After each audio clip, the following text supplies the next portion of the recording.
Assalamualaikum warahmatullahi wabarakatuh. Pada kesempatan ini kita kembali melanjutkan pelajaran kita Kitab Tauhid 3 dan kita sekarang masuk ke bab syirik dan definisinya.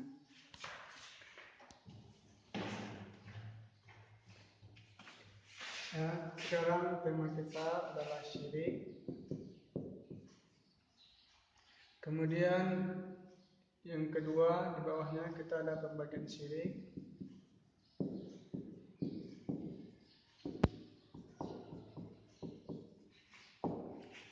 Syirik ini kita ketahui ada dua, syirik besar dan syirik kecil. Kemudian di sini kita nanti syirik besar ada pengertian dan contoh-contohnya. Begitu juga dengan syirik kecil.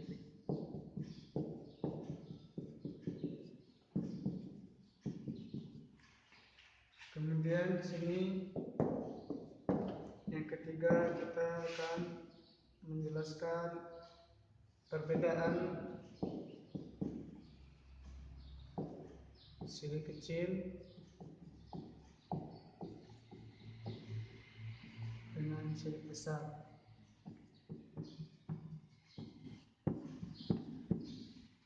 Kemudian yang keempat, sebab terjadinya kesyirikan.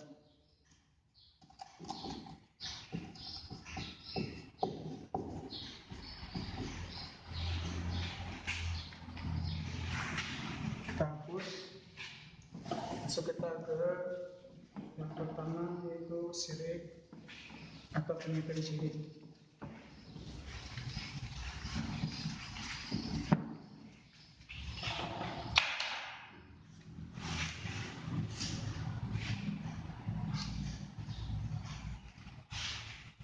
Pengertian syirik secara bahasa adalah persekutuan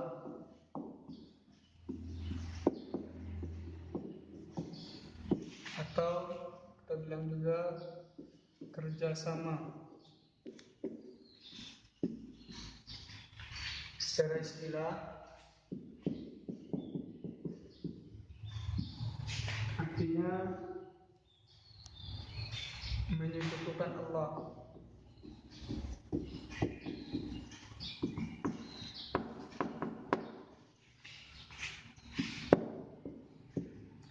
atau disebut juga menduakan Allah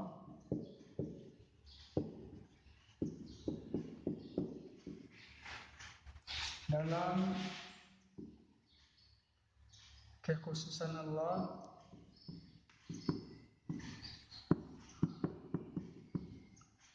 atau ibadah. Ini juga termasuk pengertian syirik besar. Kemudian kita masuk ke dalam bentuk-bentuk syirik dalam kehidupan kita. Ada 3 bentuk syirik.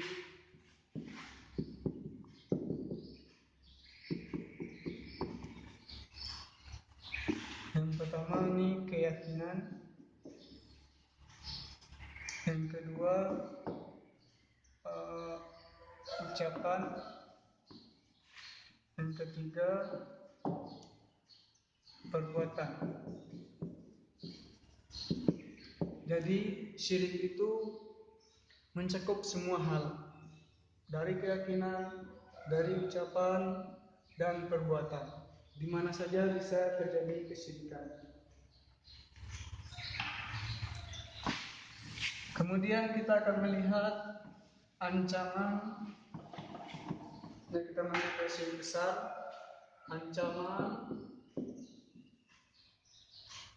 bagi pelaku syirik besar.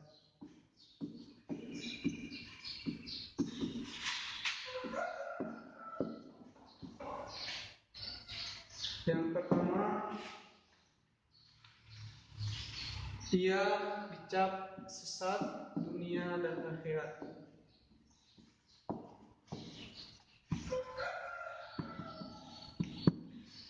Allah berfirman dalam surat An-Nisa ayat 119, "Wa may yusyrik billahi faqad dhalla dhalalan ba'ida." Siapa yang berbuat syirik terhadap Allah, menduakan Allah, maka dia telah tersesat pada kesesatan yang sangat jauh. Ini dia sesat dunia dan akhirat. Kemudian yang kedua, ancaman bagi pelaku syirik besar, tidak diampuni dosanya.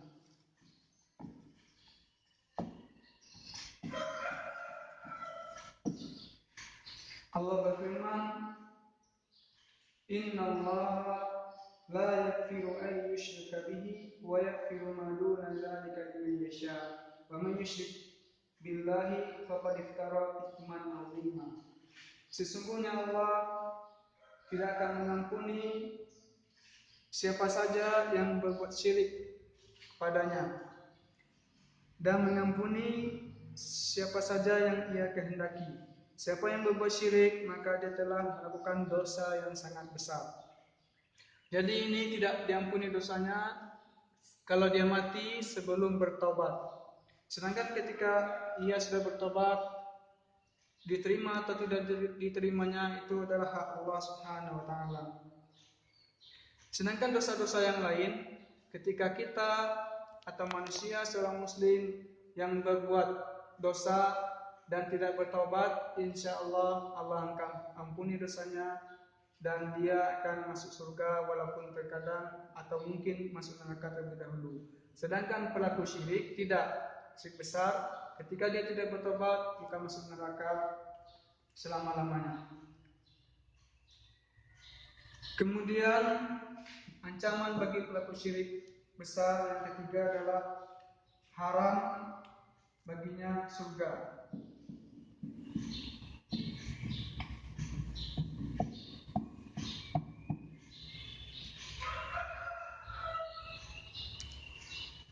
Allah Subhanahu wa taala berfirman, "Innahu may yusyrik billah faqad haramallahu 'alaihi al-jannah wa ma'wahu an-nar wa ma lil zalimin min ansar."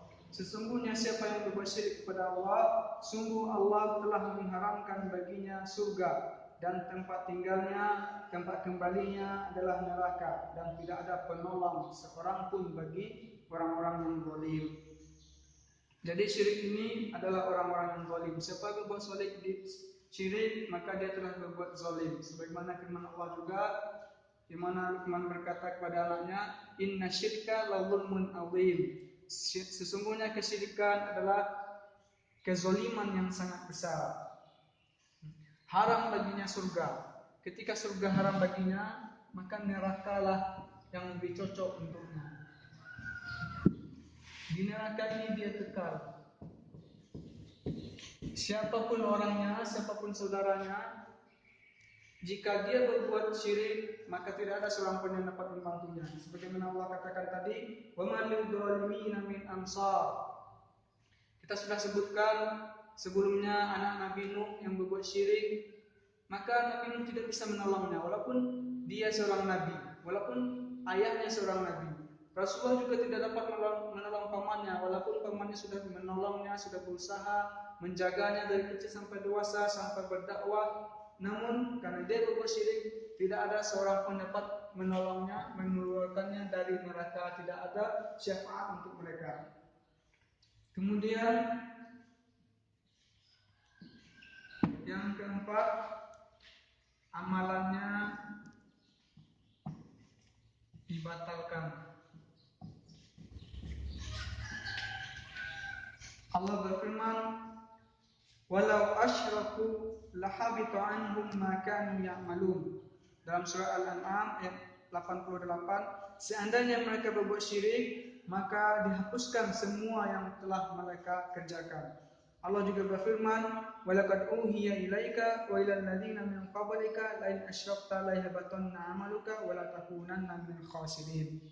Sungguh telah diwahyukan kepadamu wahai Muhammad dan kepada para nabi, para rasul sebelummu, seandainya kamu berbuat syirik, maka amalanmu akan dibatalkan, sungguh akan dibatalkan, dan kamu akan menjadi orang-orang yang merugi. Jadi siapa saja yang berbuat syirik, amalannya semua akan dibatalkan, tidak ada berguna. Walaupun dia mendirikan 1000 masjid, memberikan atau menjaga berjuta-juta anak yatim, bersedekah sebesar gunung emas, ketika dia berbuat syirik, maka semua amalannya dibatalkan, tidak ada berguna. Dan dia akan menjadi orang-orang yang merugi. Kenapa rugi? Amalan yang banyak dia kerjakan ini tidak ada berguna. Kenapa dia merugi lagi? Setelah tidak ada berguna amalannya ini, maka Allah murka kepadanya, tidak mendapatkan rahmat Allah, tidak mendapatkan ampunan dari Allah, maka dia masuk neraka. Maka jadilah orang yang paling merugi di dunia dan di akhirat. Sekarang kita akan masuk ke dalam contoh-contoh perbuatan dalam syirik besar.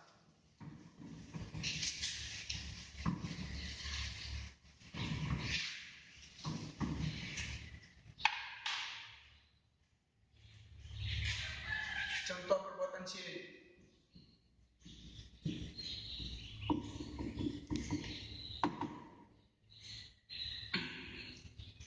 Yang pertama, memberikan ibadah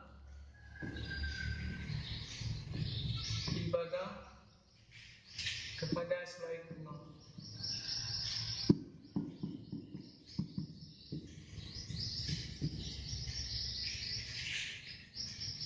Tadi pengertian syirik sudah kita sebutkan bahwasanya menduakan Allah atau mensyirikatkan Allah dalam kekhususannya ataupun dalam hal ibadah. Sekarang salah satu contoh perbuatan syirik adalah memberikan ibadah kepada selain Allah, keseluruhannya ataupun sebagian. Padahal ibadah ini seluruhnya dari awal sampai akhir, ibadah hati, ibadah ucapan, ibadah perbuatan itu hanya untuk Allah. Sebagaimana Allah berfirman, "Qul inna sholati wa nusuki wa mahyaya wa mamati lillahi rabbil alamin, la syarika lahu, wa bidzalika umirtu wa ana awwalul muslimin." Katakanlah, sesungguhnya salatku, sembelihanku, hidup dan matiku hanya untuk Allah, Rabb sekalian alam. La syarikalah, tidak ada syarikat bagi Allah. Wa bidzalika umirtu, dengan itu aku diperintahkan dan aku adalah orang yang pertama sekali menjadi orang muslim. Jadi salat, sembelihan, hidup dan mati kita adalah untuk Allah dan tidak ada yang lain yang berserikat dengan Allah dalam ibadah kita tersebut. Apa saja bentuk ibadah, ini diantara bentuknya saja, contohnya saja, yang diberikan kepada selain Allah seperti berdoa. Misalnya ada orang berdoa kepada syekhnya yang sudah meninggal, atau berdoa kepada Nabi, ya syekh sembuhkan saya, ya syekh berikanlah saya rezeki, atau kepada Nabi. Ini semuanya adalah syirik besar. Jika dia meyakini syekh itu yang memberikan dia rezeki. Kemudian contohnya lagi menyembelih untuk selain Allah. Menyembelih selain Allah. Sudah kita sebutkan tadi bahwasanya wanusuki, yaitu sembelihanku untuk Allah. Menyembelih ini adalah ibadah. Bagaimana bentuk menyembelih kepada selain Allah? Misalnya ada orang kepala kerbau untuk ditanam di jembatan agar jembatannya kuat, agar tidak diganggu oleh jin dan setan. Ataupun ada lagi untuk penunggu, diserahkan kepala kerbau kepada penunggu laut. Ataupun bentuknya lagi memberi darah, mendarahi atau menyirami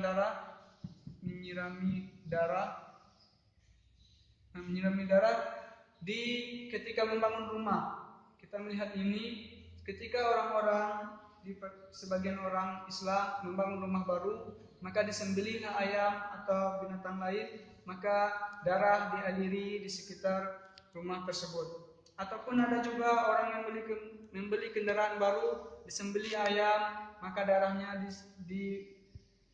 disirami kepada kendaraan tersebut agar kendaraannya tidak dapat sial, agar tidak terjadi kecelakaan. Ini semuanya adalah bentuk syirik besar.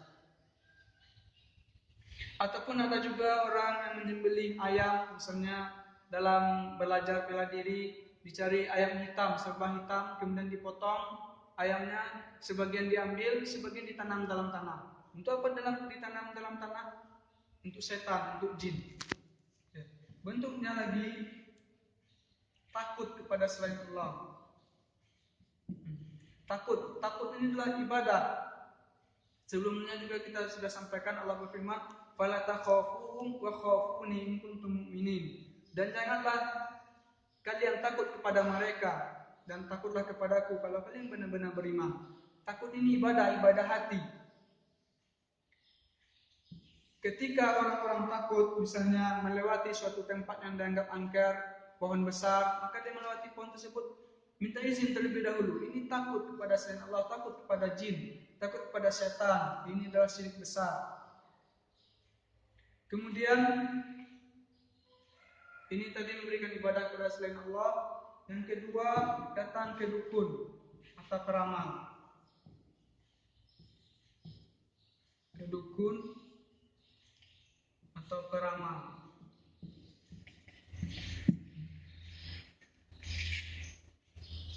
Rasulullah SAW bersabda, "Man ata'arrafan fasa'alahu an syai'in lam tuqbal lahu salatun arba'ina lailah." Hadis riwayat Muslim, Rasulullah mengatakan, siapa yang mendatangi seorang peramal menanyakan sesuatu hal, dia menanyakannya hanya baru menanyakan dan tidak mempercayainya, maka sholatnya tidak diterima selama 40 hari 40 malam. Bagaimana jika dia mempercayainya? Kita akan sebutkan dalilnya. Ketika dia mempercayainya, apa akibat yang dia dapatkan? Jadi ketika dia datang ke dukun atau ke peramal dan bertanya tapi tidak mempercayainya, sholatnya tidak diterima 40 hari 40 malam. Nah, dari hadis ini kita mengetahui kalau tidak percaya maka tidak termasuk ke dalam syirik besar. Namun ketika dia percaya, Rasulullah bersabda dalam hadis riwayat Imam Ahmad, "Man ata kahinan aw arrafan fasaddaqahu bima yaqul faqad kafara bima unzila ala Muhammadin." Siapa yang mendatangi dukun atau peramal kemudian membenarkannya, maka dia telah kafir. Maka dia kafir. Kafir artinya keluar dari Islam. Kafir atau mengingkari semua yang diturunkan kepada Nabi Muhammad. Artinya ketika dia mendatangi dukun atau peramal dan percaya, dia sudah meninggalkan Al-Quran dan hadis Rasulullah SAW. Jadi dukun dan peramal ini perbuatannya perbuatan syirik besar, dihukumi sebagai orang kafir. Jadi banyak sekarang bentuk peramalan seperti zodiak yang dulunya terkenal sampai sekarang pun masih terkenal, itu bentuk ramalan yang syirik. Bagaimana dengan ramalan cuaca? Ramalan cuaca ini bukan termasuk ke dalam ramalan yang syirik, tapi dia adalah prediksi. Ada alat dalam mengukurnya. Sepanjang meramal hal gaib seperti yang didakwakan oleh dukun atau peramal, tidak ada bukti, tidak ada alat, hanya dikira-kira. Sedangkan meramal cuaca ada alatnya. Seperti kita ketika melihat mendung, kita menyangka, memprediksi akan terjadi hujan. Bisa jadi hujan, bisa jadi tidak. Begitu juga dengan prediksi ramalan cuaca. Kemudian yang ketiga, berlebih-lebihan dalam mengagungkan Nabi ataupun orang saleh. Sehingga sebagian orang mengatakan Nabi itu mengetahui hal gaib, ya. Kemudian yang selanjutnya, yang ketiga, yaitu berlebih-lebihan.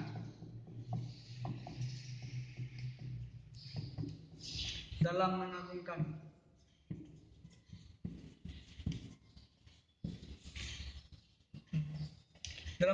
Nabi ataupun orang soleh, sehingga kita mendengar sebagian orang bahwasanya mereka mengatakan syekhnya mengetahui al-ghaib, syekhnya tahu kapan dia mati. Rasulullah pun begitu, dikatakan seperti itu. Ini telah berlebihan dan tidak memberikan hak Allah. Yang gaib adalah milik Allah. Tidak ada yang lain yang mengetahui yang gaib kecuali Allah, dan diberikan kepada selain Allah, maka ini bentuk kesyirikan, syirik besar. Ini dapat saya sampaikan pada kesempatan ini, lebih dan kurang kami mohon maaf. Kita akan lanjutkan pada pembelajaran berikutnya. Assalamualaikum warahmatullahi wabarakatuh.